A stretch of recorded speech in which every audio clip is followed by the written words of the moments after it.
Hello दोस्तों, जय माता दी दोस्तों, happy Diwali. First of all आज मैं आपको सुनाऊंगी लक्ष्मी जी की पौराणिक कथा, जिसे कहते हैं दीपावली की पौराणिक कथा। चलिए स्टार्ट करते हैं।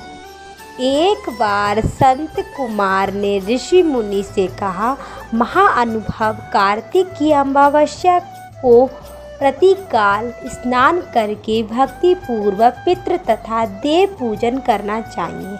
उस दिन रोगी तथा बालक के अतिरिक्त किसी अन्य व्यक्ति को भोजन नहीं कराना चाहिए। स्वयंकाल विधि पूर्व लक्ष्मी का मंडल बनाकर उसे फूल पत्ते, तोरण, ध्वजा और पटाखा से सुसज्जित करना चाहिए। यानी देवी देवताओं सहित लक्ष्मी का षोडशोपचार पूजा करनी चाहिए।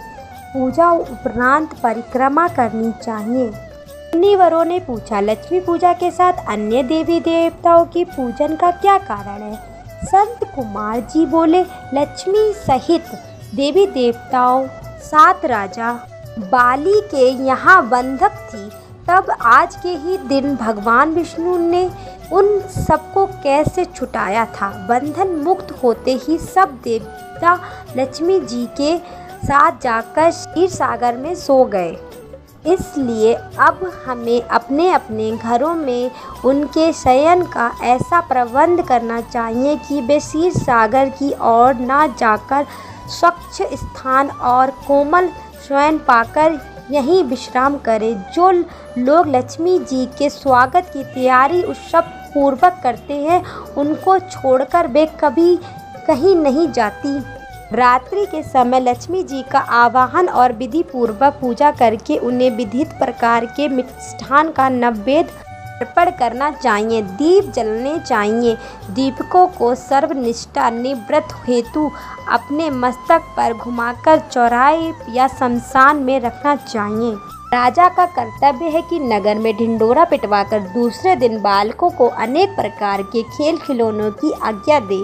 बालक क्या क्या खेल सकते हैं उनका भी पता करना चाहिए। यदि वे आग जलाकर खेल और उनमें ज्वाला प्रकट ना हो तो समझ जाना चाहिए कि इस वर्ष भयंकर अकाल पड़ेगा। यदि बालक दुख प्रकट करे तो राजा को दुख तथा सुख प्रकट करे पर सुख होगा। यदि वे आपस में लड़े तो राजा युद्ध होने की आशंका होगी। बालकों के रोने की अनुपस्थिति की संभावना करनी चाहिए। यदि वे घोड़ा बनकर खेले तो मानना चाहिए कि किसी दूसरे राज्य पर विजय होगा।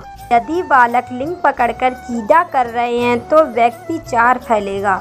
यदि वे अन्न जल चुराएं तो इनका अर्थ होगा कि राज्य में अकाल पड़ेगा। बोलिए जय लक्ष्मी माता की। अगर आपको लक्ष्मी जी की पौराणिक कथा अच्छी लगी हो तो चैनल को लाइक शेयर सब्सक्राइब करना ना भूलें। जय माँ लक्ष्मी की।